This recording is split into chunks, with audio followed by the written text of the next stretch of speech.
Today is day 2 of graphing quadratic functions, and we're going to be taking a look at standard form. Standard form has a general equation that looks like this.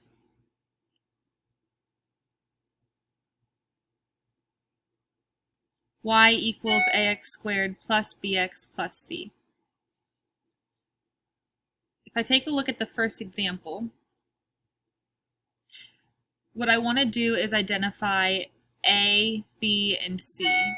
A is the coefficient in front of the x squared, b is the coefficient in front of the x, and c is the constant, or the number. So in this case, a is understood to be 1, b is -8, so I'm going to bring that sign with, and c is 6. Let's look at these questions here. We're going to use the graph and the equation to help us. The first question is, what is the x-coordinate of the vertex? Okay, well, we know that the vertex is a max or min, and looking at the graph, I can see that the vertex is located at 4, -10. So when it says what is the x-coordinate of the vertex, the x-coordinate is 4. Now with vertex form, which is what we did last class, you could easily just look at the equation and identify what the vertex is using h and k. Here, when I look at the equation, I don't see 4 at all. So in standard form, we're going to have to do something to find the vertex. We can't just identify it right off the bat. It turns out what we have to do is use this equation right here. X equals -b over 2a. Let's try it out. I'm going to try it right here, okay? X is going to equal -b. So I have a negative, and b is a -8, all over 2 divided by a, which in this case is 1. Let's go ahead and simplify this. 2 negatives makes a positive, so I have +8 divided by 2, that's 4. So this equation gave me the x-coordinate of the vertex.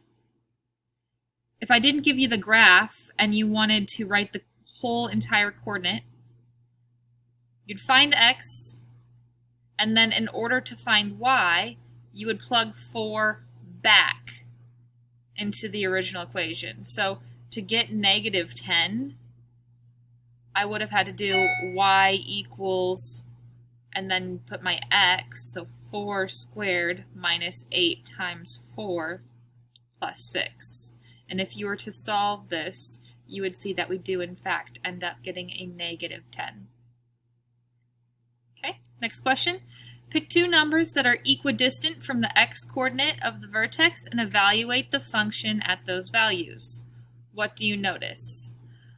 The whole thing that I wanted to do here is when you find points that are equidistant to the vertex, for example, right one, up one, here's a point right here, located at 5, -9, and then left one, up one. This point is located at, this is supposed to be a 3, -9. Okay. What I want you to see is that if these points are equidistant to the vertex, the reason why is because we have, and I talked about this a little bit already, we have something that we call the axis of symmetry. And I did mention in another video, and I'm going to write it here as a reminder, that the axis of symmetry is located at x equals h. Okay? The axis of symmetry is located at x equals h. H, remember, is the x value from our vertex. So in this case, the axis of symmetry is at x equals 4. So this was my rule, and this is my statement for the actual graph that I'm looking at right now. Moving on. It says the following is the graph of y equals negative x squared plus 2x plus 7. So using this graph and this equation, let's answer these questions. The first one says, what is different about this graph compared to the first one? Why do you think this is so? Well, if I'm comparing my two graphs, I'm going to make it so we can see both of them at the same time here. Okay, if I'm comparing the two, there's one really obvious answer here. The difference is the first one opens up and this one opens down. Okay, so I'm just going to put it opens down.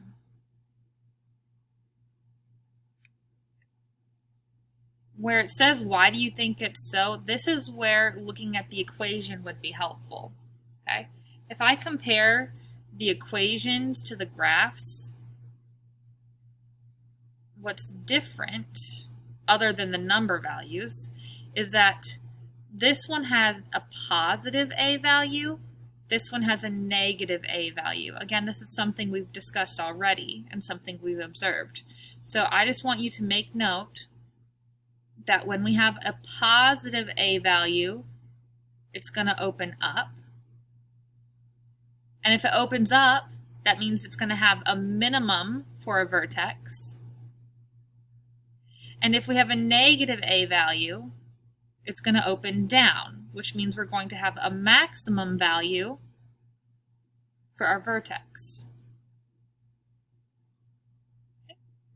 Now it says, what is the x-coordinate of the vertex? Yes, since I gave you the graph, you could just look at it and say, my vertex is located at 1, and then let's see, it's 1, 2, 3, 4, 5, 6, 7, 8. So the vertex is located at 1, 8, meaning the x-coordinate is just 1.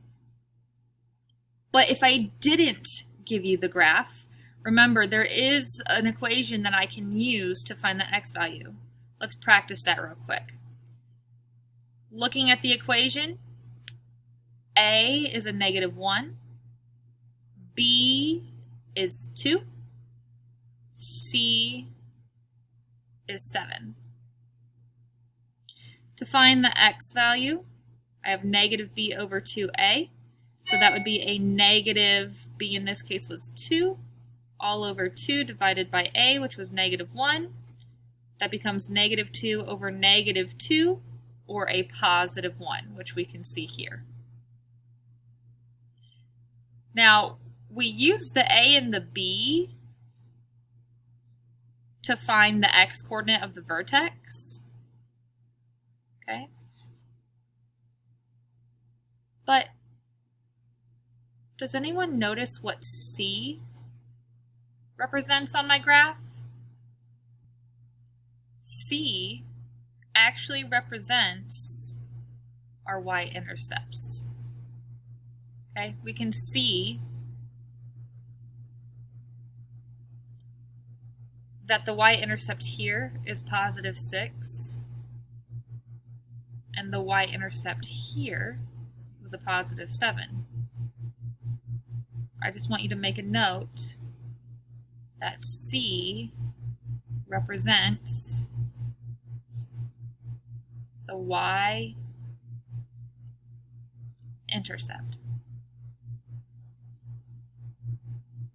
And we're going to move on.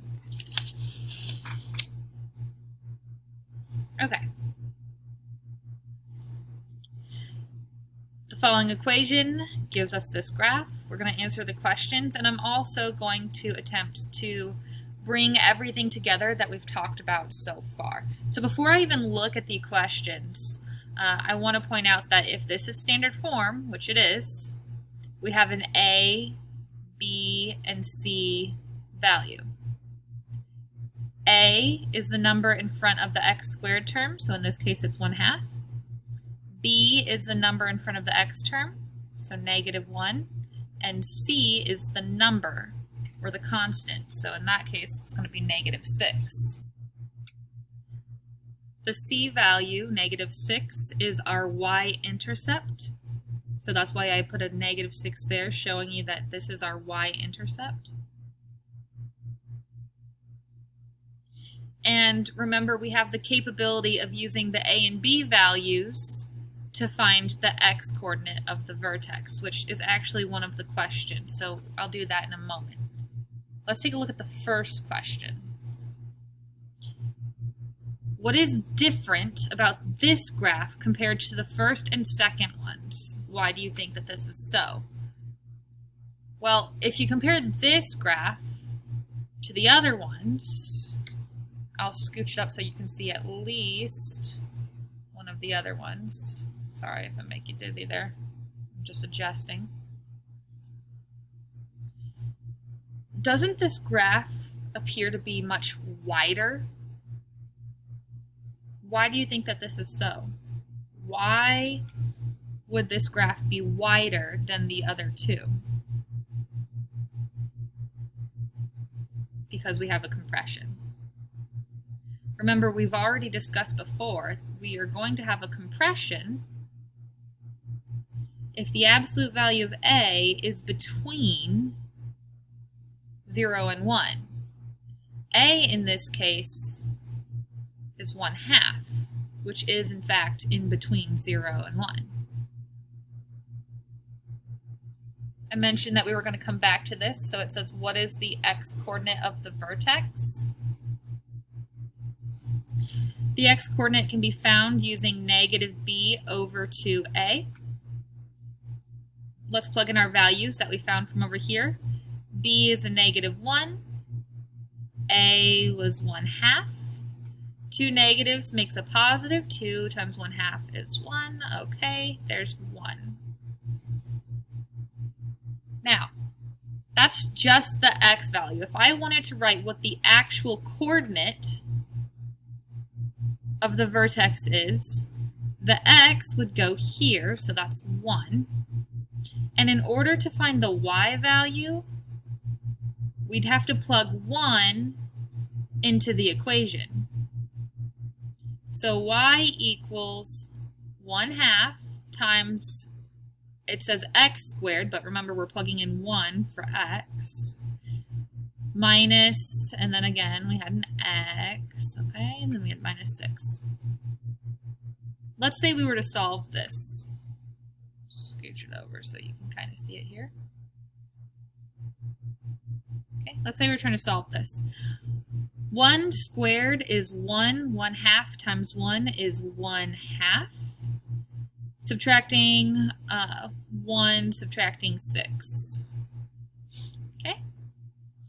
Well, 1/2 minus 1 is a -1/2 minus 6. That's a -6 and 1/2. Or if you wanted to, you can write it as a decimal. But my vertex is at 1, -6.5. Let's take a look at the graph. Here's my vertex. I know that because it's the lowest point on the graph, or the minimum.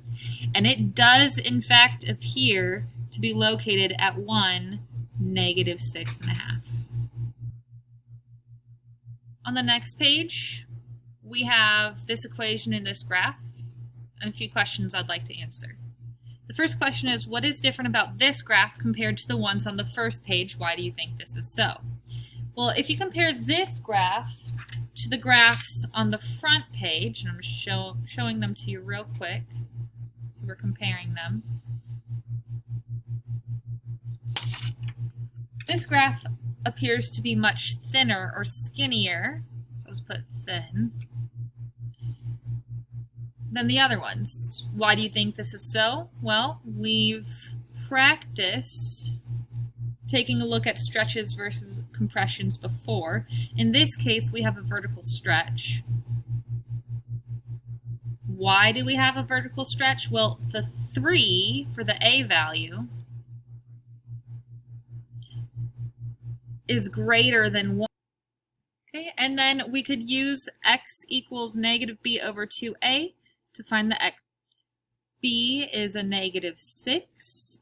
A is a 3, so I have 6 over 6. The x value is 1.